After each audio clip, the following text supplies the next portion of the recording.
Hello, Peter. President Trump. Nice to see you.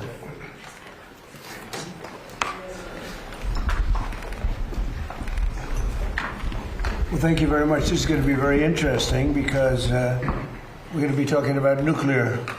It's a wave of the future. We have the most brilliant people in the world standing behind me that were big into the world of nuclear, like my uncle was at MIT. My uncle was very big into nuclear for 41 years at MIT, but they've advanced somewhat since those days, I think, I hope. So today we're celebrating a historic milestone for civilian nuclear energy and the incredible renaissance of nuclear power in America. I want to thank Secretary of Energy Chris Wright, Secretary of the Interior Doug Burgum. They're fantastic, two incredible people. Director of the Office of Science and Technology Policy, Michael Kratsios. Director of the National Energy Dominance Council, Jared Agin. U.S. Chief Technology Officer Ethan Klein, and Director of Idaho National Laboratory, John Wagner. Thank you very much for being here, everybody. It's a big day. I also want to recognize and congratulate CEO of Antares Nuclear, Jordan Bramble, CEO of Valar Atomics, Isaiah Taylor, CEO of Deployable, not deplorable. Remember Hillary? Deplorable. Hopefully your company's going to work out a little bit. Thank you, sir. Good luck. Deployable Energy, Bobby Gallagher, and CEO of Allo Atomics, Matt Lozak. Thank you all for being with us. Last year I signed 4 historic executive orders to reignite a wave of progress in America's nuclear power production and promote this abundant, affordable, unlimited supply of energy for the American people. As part of this effort, I directed Secretary of Energy Chris Wright to establish a pilot program for advanced reactors and see at least 3 cutting-edge reactors started up safely by the 4th of July. And what we've done has been pretty much of a miracle. Most believe the goal was impossible, but I'm delighted to say that 4 companies succeeded in meeting that deadline for the greatest in the world at this subject. So these are the first new privately funded advanced reactors to turn on the United States in over 4 decades, and making sure that these groundbreaking designs were safe to build and test so quickly was a challenge that required a historic partnership between these innovative companies and our administration. We have brilliant nuclear people. We have a lot of brilliant people, but we have brilliant nuclear people on our staff. In the past, it often took 6 years or more to approve a reactor design, if they were ever approved at all. Most of them didn't get approved, and maybe rightfully so. But now America is building again, America is dreaming again, and we're leading the world and pioneering the next generation of nuclear power. There's nobody even close. We've taken a lead over the last 2 years that has been, I hope, insurmountable. We'll see.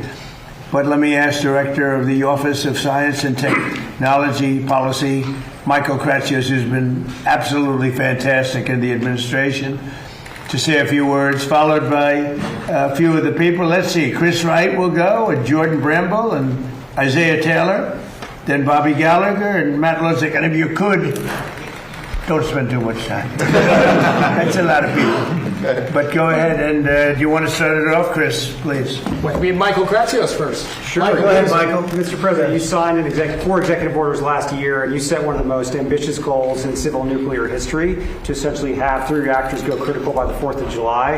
This is an accomplishment that many thought would not be possible. The last time that a privately funded new reactor design went critical was in 1974, so it was over 50 years ago. And we were able to achieve that and surpass it by having 4, and these are the great 4 American companies that got it done. That's great.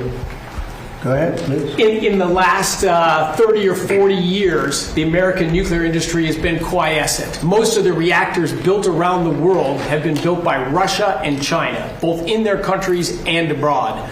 President Trump said enough of that. America is going to be back as the leader in the nuclear space, in large reactors and in next generation small reactors. He set a bold goal. It's been exceeded. And I'm incredibly proud to be standing here with these fabulous entrepreneurs next to me. And brilliant science people, too, really. Please, go ahead. Mr. President, thank you so much for your leadership. It was really your executive orders that catalyzed this nuclear renaissance. When they first came out, people scoffed at them. They said it couldn't be done. And now there's not only 3 companies, but 4 companies here that really met the moment. Us at Antares, we look forward to being a resilient energy source for Golden Dome, to power high-powered assets in space, and eventually undersea autonomy. So this is a strategic technology for our nation. And what we look forward to doing is putting reactors on our military installations before 2028. Great job. Thank you, sir. Okay, please, go ahead. And Mr. President, thank you so much for your leadership in this moment. I think that the United States has been a leader in nuclear energy since the very beginning. We were the first ever to turn on an advanced reactor in the world. We were also the first to turn on any type of nuclear reactor in the world. But over the last 30 years, we became more interested in PowerPoint than in power plants. And it's your leadership that is changing that. The executive orders that were signed last year, I think if you look forward in 50 to 100 years when we have nuclear power of every kind that's allowing us to make steel again, to make aluminum again, to actually be able to go to outer space and all the places that humanity wants to go, you could trace it back to the executive orders that started last year. So we're honored to serve our country and be a part of this. And thank you again for your leadership. Thank you. Great job. Go ahead, please. Thank you, Mr. President. Thanks for setting such an audacious, bold goal. As some of the other CEOs have said, most people thought this was impossible. But the American spirit was unlocked through your vision and through the Department of Energy and the Secretary and through the INL and John's team. We couldn't be more proud to be part of this moment. I do think this is going to be historic. I do think people are going to look back and believe that this is when the tide turned on nuclear and how we unlock cheap and abundant energy. Thank you. That's a great job you're doing, too, by the way. Thank you, sir. Anybody else? Yeah, one more. We cut it close, but we went critical at 12:20 a.m. on the 4th of July. Wow. So thank you again so much for setting these executive orders. Like everyone else said, we would not be here without those executive orders, so thank you so much. And what it's unlocking for us is this year we are going to be raising $1 billion, moving into a 1 million square foot facility, and our target market is data centers. So we're making the ideal nuclear product to power right. data centers with bring your own power. That's our whole goal. So thank you once again for unlocking this, and we really, really cannot be here without you. That's great. Thank you very much. Appreciate it. Thank you. Have anything to say? Sure. Go ahead. No, I would just say, this is exactly why you created the Energy Dominance Council, that you wanted to unlock new forms of energy. People ask us all the time about green energy, and I say if you want to invest in green energy, invest in nuclear. That's the kind of energy that's going to solve the energy demand that's out there, and that's baseload energy that's going to solve our solutions, and that's the energy of the future. Sure. Thank you. Well, I would just add, we invented nuclear power in this country. At Idaho National Laboratory, first demonstrated nuclear power in 1951. After that, 52 different reactors were designed and tested there. But it's been, prior to the last couple of months with these gentlemen, it has been more than 50 years since we had a new reactor go critical on our site. And I have to say that in all my years, and I've been around for a while, I've never seen government, private industry, and the laboratories working together this effectively. And it's all driven by the bold goals in your executive orders. So thank you, sir. Thank you very much. Congratulations. So, first of all, maybe you have some questions for the people behind me. Please, go ahead. Hi, Mr. President. I want to ask about the Saudi nuclear deal. This man over your shoulder announces a big deal after 18 months of negotiating with the Saudis. Seems like it's all done, it's signed, and then you come out, throw some new conditions on top of it, the whole thing blows up. So did he get out ahead of you, or what happened there? No, nobody got out ahead. I just say that in order to do it, they have to be a member of the Abraham Accords, which have been very successful. But it's time now that they do it. They and others didn't want to do it because of the problem that they had with Iran. You don't have that problem anymore. You don't have a great power there anymore. You have a problem, but the problem is disappearing day by day. They were the bully of the Middle East. They were not going to be that much of a bully anymore. Probably, I think, instinctively want to be. but you don't have the same problem that you would have had 4 or 5 months ago before they had no Navy, no military, no anti-aircraft, no leaders. I mean, their leaders are gone. A lot of things have changed with respect to that country. So, no, we want them to, it's a two-way street, and we think it's very important for the future of the Middle East. The Abraham Accords have been incredibly successful for the countries, as you know, for the countries in them. And I think it's very important. So, at some point they'll join and they'll do their civil, it's true, I call it civil nuclear, but that's what it is. No enrichment, it's civil nuclear. Quick question about Iran. You're talking about blowing up civilian power plants and bridges. Much of the civilized world would consider that a war crime. Do you? I won't respond to that question. Who are you with? The New York Times. I figured so. Failing New York Times. President Javier Negra from Real America's Voice in Espanol. I just came back from Venezuela, and people there are very happy with you. Right. With Secretary Marco Rubio, with Secretary Wright. Have good poll numbers in Venezuela. I know some youth plans for there, and they are amazing. I want to give you thank you. I want to ask you one question, because some people there, they are asking with that. When will there be elections? Do you have a date in mind? Senator Bernie Moreno said that July 24, 2027 could be a good day in honor of Simon Bolivar. And my second question is, the football player who scored Spain's goal in the final at World Cup, Ferran Torres, celebrate the victory wearing a Make Spain Great Again cap. The communists are attacking him because they say that it's a friend of you, and also they are attacking Argentinian players because of Milei. What do you think about that? Well, he's a great player, and he was wearing essentially a Make America Great Again cap, so it was a nice tribute, and I think he meant that very nicely, and we appreciate it. We've made America great. We have the greatest country in the world now. I will say this, we were a year and a half ago, 2 years ago, this country was in deep trouble. We had borders that were a disaster. We had everything you could possibly have, including men playing in women's sports. Even the Supreme Court's taken care of most of that problem. But we had a country that was in big trouble. It was being laughed at all over the world. We have the hottest country. This is the hottest country anywhere in the world. So I saw him wearing the essentially Make America Great Again hat. And I know that he meant it as a very great compliment, and we appreciate it. As far as the elections in Venezuela, they're not really ready for them yet, but boy, a lot of progress has been made. Delcy's been doing a fantastic job, as you know. The amount of oil coming out of Venezuela right now, even before the big companies, Exxon, all the big companies are looking at it, they're going there. It's very fertile territory. But the amount of money being made by Venezuela now is more than they've ever made before, and we're taking a lot also for our efforts.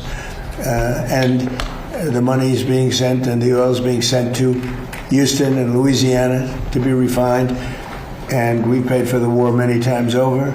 It's been an amazing fact, and as you say, I'm very popular in Venezuela because we're bringing tremendous economics back to the country. They were absolutely dying. They were in such trouble. And now Venezuela is becoming extremely successful. They're taking in billions of dollars, selling millions and millions of barrels of oil, and we're getting some, and they're getting some, and everybody's making a lot. And it was dead before we got there. So it's been an incredible relationship. They're not ready yet for the elections, but at some point they will be, and we're going to be standing right on top of it. And say hello. I've known them for a long time. I've known that country, and I own the Miss Universe pageant, and Miss Venezuela always did very well in that pageant. So I know something about the country, but I've known it for a long time. They're great people. Say hello, okay? Mr. President, about Iran, what is the exit strategy? Well, I think there's a lot of them. There's a military exit where we just keep going just the way we are, and we can even make it a heavier dose, and it's knocking out everything they have. Or there's a smarter strategy, and that's you make a deal. And they want to make a deal. I just don't think they're ready yet. But they do want to make a deal.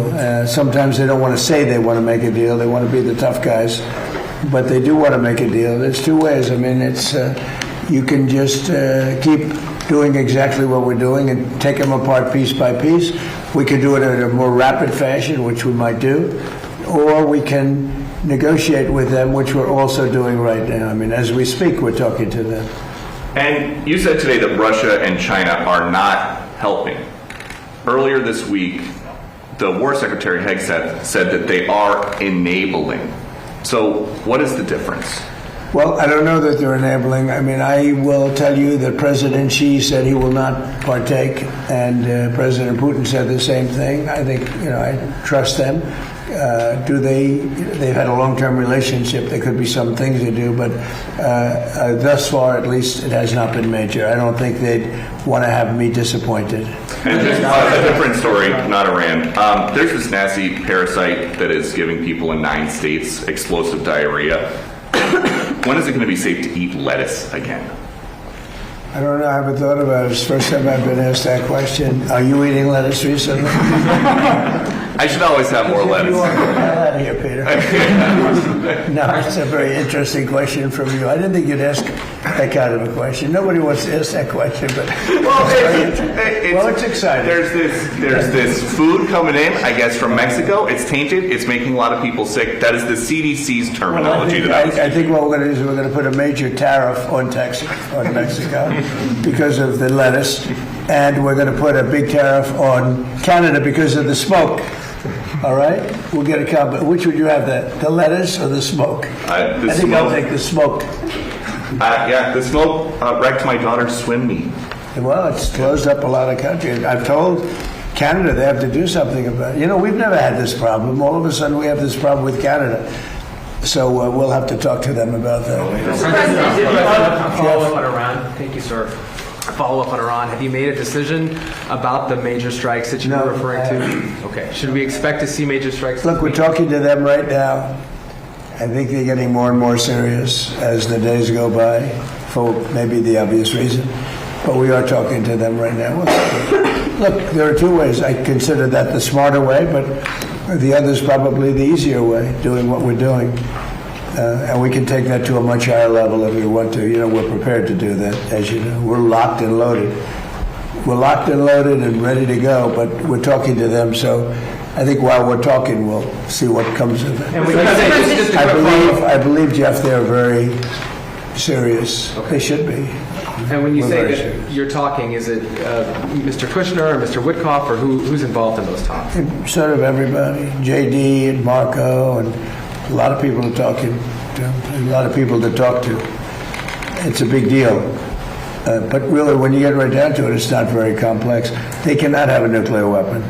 Very, very simple, actually, but it's a big deal. They cannot have a nuclear weapon. If they have even a thought of a nuclear weapon, we will just continue to go at much higher levels. But we are talking right now, and we'll see what comes of it. I'm not, despite what everyone says about the election, I'm not in a hurry. We have to do it right. Elections take care of themselves. When when I went into Venezuela, everybody was against it. Oh, what are you doing going into Venezuela? And then 2 days later, they said, "Wow, that's fantastic." A lot of people are saying that with Iran already, because it would take them 25 years to rebuild already from what they have. And again, as you know, no Navy, no Air Force, no anti-aircraft, no radar, no nothing. And we, as you know, we just reinstituted the I guess you could I call it the iron wall on the water. Nothing gets through. Nothing. Blockade. Nothing gets through. And they sort of have to make a deal. But we are talking to them. I think they're being serious. I think they are being by far the most serious that we've seen them. But that doesn't mean we get there. We'll see what happens. But I always prefer that alternative. Mr. President, I have an energy question. So, Burgum, you might be able to help with this. So, you have criticized windmills for quite a long time. They're very ugly. They tend to use more energy than they actually produce. That's true. A lot of people You've done your homework. A lot of people in Middle America, they are just so tired of seeing them continue to go up on farmland and stuff like that. Is there any way to? Is our federal government still funding in any way putting these up? We have. I can speak for Doug, and then I'm going to let Doug speak because he knows and the subject. I do know that subject well. We have not approved anything having to do with windmills. They are horrible. They are unsightly.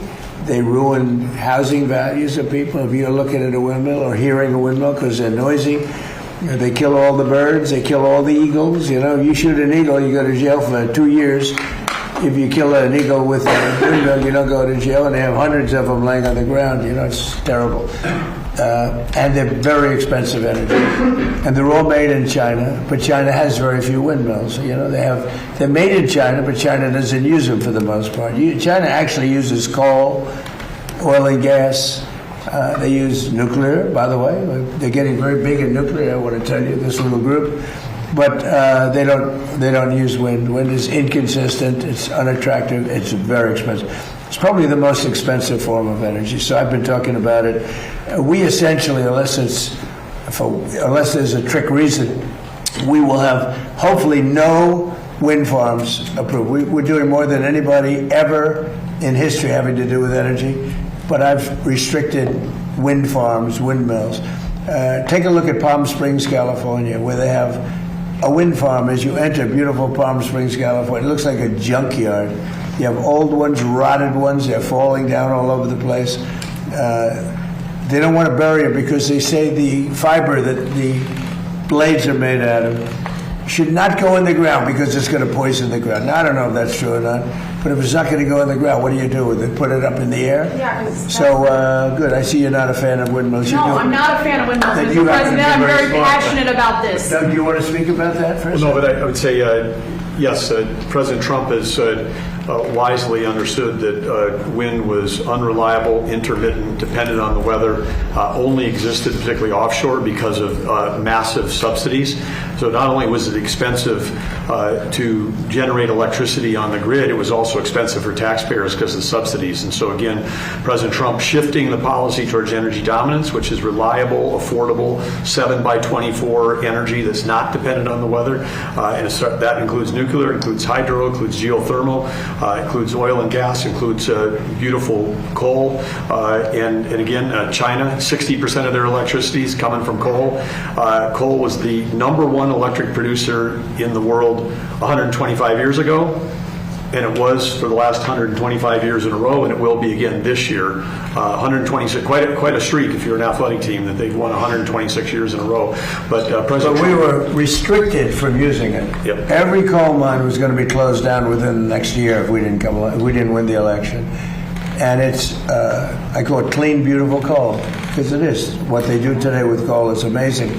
But it is the most powerful, and with that, go ahead. well, as I say, under President Trump's leadership, and then working together as a team across government with Chris Wright, Lee Zeldin, Energy Dominance Council, we've kept open 35 gigawatts of coal this last year, and of that, 35 gigawatts was not up. This past winter during the cold streak and Storm Fern, we would have seen brownouts, blackouts, and literally people dying in America during that cold weather.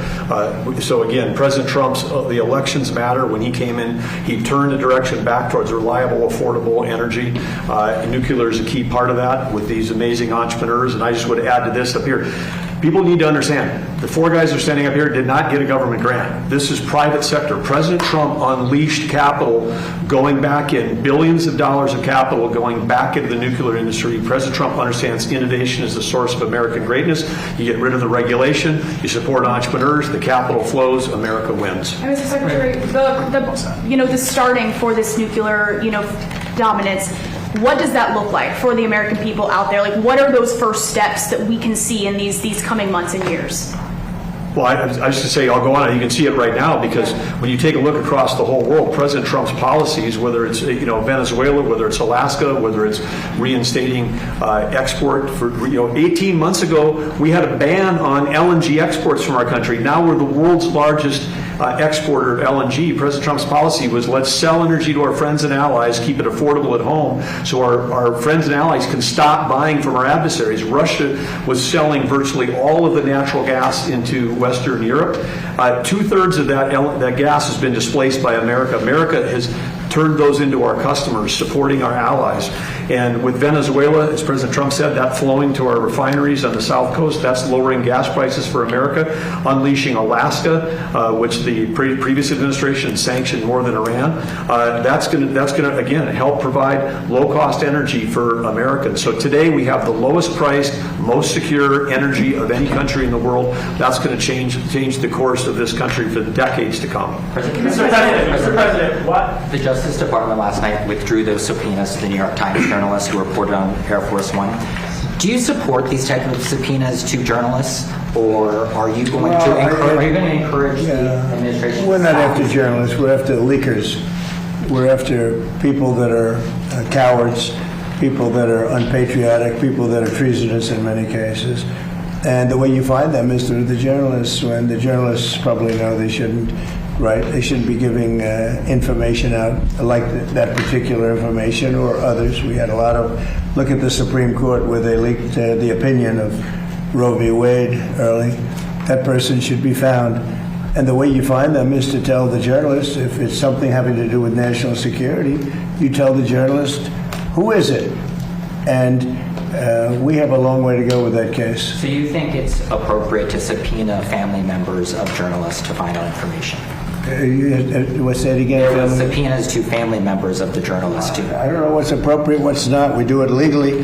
Barack Hussein Obama did it all the time. He went after journalists and nobody said anything about it. He went after journalists. They said, who was the leaker? Who was the leaker? And if you don't give us the leaker, you go into jail. You know that. But when Obama does it, it's okay. When I do it, it's not. In many cases, that's the only way you're going to find out who a leaker is, and it has to do with national security. It's amazing. He did it many times, and nobody said anything about it. But when a Republican does it, when in particular Trump does it, everybody makes a big deal.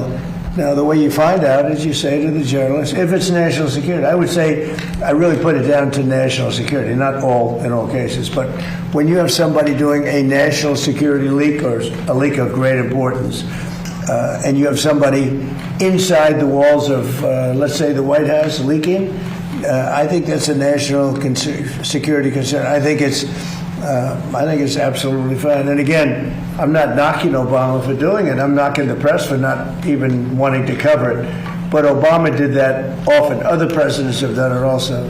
They go to the journalist or the reporter. They say, national security, who gave you this information? I'm okay with that.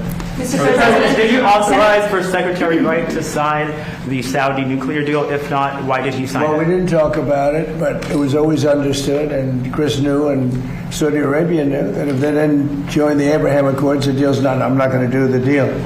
So then why did he sign it? Senator John... Because they understood that in order, it's subject to Congress and everything else, in order for that deal to go through, they had to sign into the Abraham Accords, and they've had great success. The Abraham Accords have been very successful, but in order to do that, we wanted them, we want them in. We think it's very good. We think the Abraham Accords bring peace in the Middle East, and now there's no longer an Iran factor. There's no longer Iran to worry about because they've been reduced in terms of their capability and power by manyfold. Thank you. Senator John Thune has suggested that if the White House thinks that there are votes to pass the Save America Act, you should be picking up the phone. Who are you with? I'm with the Washington Examiner, sir. Could you be doing more to help that legislation pass? Well, I do more. I got 3 congressmen, maybe 4, to settle, to send it to the Senate. We got the vote, as you know, in Congress. I got a call from Mike Johnson, who's fantastic.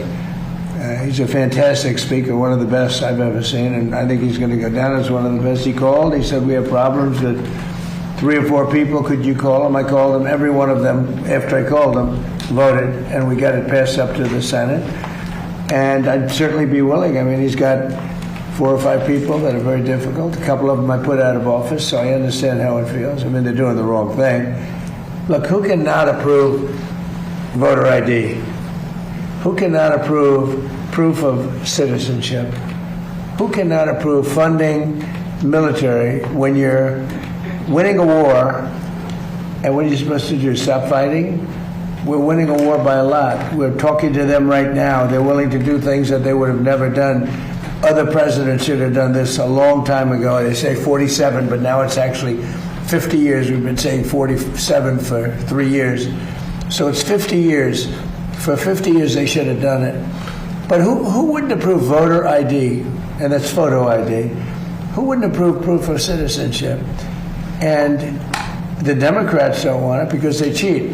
But no Republican should put us in a position where they don't approve something like that. Yeah, please. And then earlier today, you reposted Lara Loomer's interview with President Zelensky. What do you make of growing MAGA support for the war in war in Ukraine? Sorry. Well, I think they support what I support. You know, we just had a complete win in Arizona. The young gentleman who's Harry Enton, I believe his name is, the pollster, said Trump's 100% favorable. He gets everybody he endorses wins, which is pretty much true. Everyone I endorse just about wins. So there seems to be a natural bond between me and MAGA, but I'm the one that created MAGA, and I know what MAGA wants better than anybody else. You know, MAGA knows what MAGA wants, and MAGA is very happy. They want to see this done, and they're not going to be happy if it's not done. Make America great again. It's all about make America. You know, we started that a long time ago. But the concept of not approving voter ID or not approving proof of citizenship, and I won't even get into the ballot thing because, you know, we'll hold that maybe for another time. I think the two are 97, 98% issues. I think the ballots are 75% issue. But even at 75, they should do the ballots. The ballots are in many ways more important than even the first two. But they're a little more controversial because some people don't want to go and vote. But most great Americans want to go and vote. The corrupt ballot stuff that you saw that with the recent election in Los Angeles, the mayor's election, where the young guy, I don't know him, I came to the office recently after he lost, and they find all these ballots all of a sudden out of they came down from heaven, hundreds of thousands of ballots. Isn't it wonderful? He had no chance of losing, you know, Spencer Pratt. He had no chance. He was going to be in second place or first place. But, and I saw it happen. I said, oh, he's not going to win. He had to beat somebody. He was way up on a person that nobody ever heard of, a young woman who nobody ever heard of. She cried that night that she lost. But all of a sudden, time went by, and the election's long over. And I heard a report that Spencer Pratt's not doing that well. I said, watch, he's going to lose. And he lost. It's crooked. We have crooked elections in some places. President Trump, today it was announced LeBron James has decided that he wants his next team to be the 76ers. Where do you stand on LeBron versus Michael Jordan as the best ever? Well, Michael Jordan's a guy that's a friend of mine. Play golf with him. He's a really good guy. And I think LeBron is, maybe he's a racist, but maybe he doesn't like Trump. I don't know. But I only like people that like me. So I would say Michael Jordan all the way. And another sports question. When Tiger Woods was about to get arrested, he called you. Yeah. Now we know that when Bryson DeChambeau was having a dispute with a rules official this week, he wanted to call you. You got involved with a red card for the U.S. men's soccer team. Is there a precedent for somebody with your job becoming a fixer for the world's best athletes? Well, it's not a fixer. You mean being a judge. Like, you know, I thought the Bryson call was a tough call. You know, I saw him walking around. I see a lot of people, they're walking around looking for their ball in weeds, okay? But I've been watching that, so, you know, I thought it was a tough call against him. I thought the red card was a very tough call. And it worked out brilliantly. Look, supposing that they didn't let him play and we lost, everyone would have been angry, right? The way it was that they lost with their best player. Now everyone's happy, including Belgium. Of course, they lost the next game, so they're not that happy either. But it worked out great. Johnny did a good job in making that call. All I did, I asked for a review. I thought that call was not a good call. Mr. President, tariffs today? Mr. President, your administration announced new tariffs today, and you did a post earlier also about a probe against the EU. Are you confident that the new tariffs and any tariffs that may come from this probe will withstand legal scrutiny? Well, these tariffs have been up for a long time. They've been approved for years, thousands of cases they've been approved. Of course, with me, it's different. I go up, I don't get treated fairly, but I've lived with it. And here we are in the Oval Office. I guess I somehow figured it out. But no, we put the tariffs on. They're very standard tariffs. The other way was easier. I thought the decision by the Supreme Court was not a good one. But we have many forms of tariffs. And all we did is go to B, follow the line B. Now, B is something that's been used many, many times for years and very standard. And we've used that, and we're taking in billions of dollars. And because of tariffs, largely, I think the election, November 5th, but largely because of tariffs, we have $19.2 trillion being invested in our country. And without tariffs, we would be in big trouble. Think of it. So the Sleepy Joe Biden administration has less than $1 trillion being invested, much less for 4 years. We have $19.2 trillion for 1 year. There's never been anything like it in history. That's because of tariffs. So the Supreme Court said, please do it a different way. You have other ways to do it, and we did that. Last month, USTR said Iran, You told Axios. child labor was one of the things that USTR cited as a reason. Well, it seems to be that that's what they decided. They go all over the world and they look and they examine and they see and they see. And child labor was one of the things that one of the reasons, and they had a big problem with that. Yeah. You told Axios that you were considering a, quote, massive attack on Iran. What is the tipping point for you to make the decision? Well, I can't tell you that. Right now we're talking to them, so, maybe there won't be a tipping point, and maybe there will. And we're ready to go. Look, we're locked and loaded. We're ready to go, but we're talking to them. So maybe there will be, maybe there won't be a tipping point. But at what point with Iran do you think they're going to cry uncle and actually come to the table? Well, maybe they will cry uncle, or maybe they'll just give up, or maybe they'll just go into a cave and hide. They have caves very deep in the ground, and they can hide. They get shaken up pretty good, but they can hide. But we've taken out their first level of leadership. We've then taken out their second level of leadership. We've taken out some of the third level, and we're negotiating with the rest. And we'll see how it all works. And right now, we are talking to them seriously. But I've talked to them before, and they don't seem to be able to get there. Maybe now they will. But look. If I thought they were anywhere near getting a nuclear weapon, if I wasn't elected, Israel would, in my opinion, not be around anymore. They would have been hit by a nuclear weapon. And that includes right at the beginning with Barack Hussein Obama's nuclear deal that was so bad with Iran. That was a road to a nuclear weapon. And maybe even more so, the B-2 bombers. If that plane right there, that beautiful plane, the wing, it carries the largest bombs in the world. If that bomb didn't go over their 17-hour flight, and it hit every one of those bombs, hit their target, and the target was an air shaft at 2 o'clock in the morning. It's hard to believe, right? Going at very tremendous speeds. Every one of them hit and blew it to hell. If that didn't happen, they would have had a nuclear weapon, and there would be no Israel. If I wasn't here, if I wasn't president, there would be no Israel, and there probably would be no Middle East. And you saw that when they shockingly started shooting at everybody all over the Middle East. If they had a nuclear weapon, they would have used that. There might not be a Middle East as we know it today, but there definitely, in my opinion, there would not have been an Israel. Thank you very much, everybody. Thank you. Thank you, press. Thank you, press. Thank you, press. Thank you. Thank you. Thanks for all the questions. Thank you. Thank you. Thank you.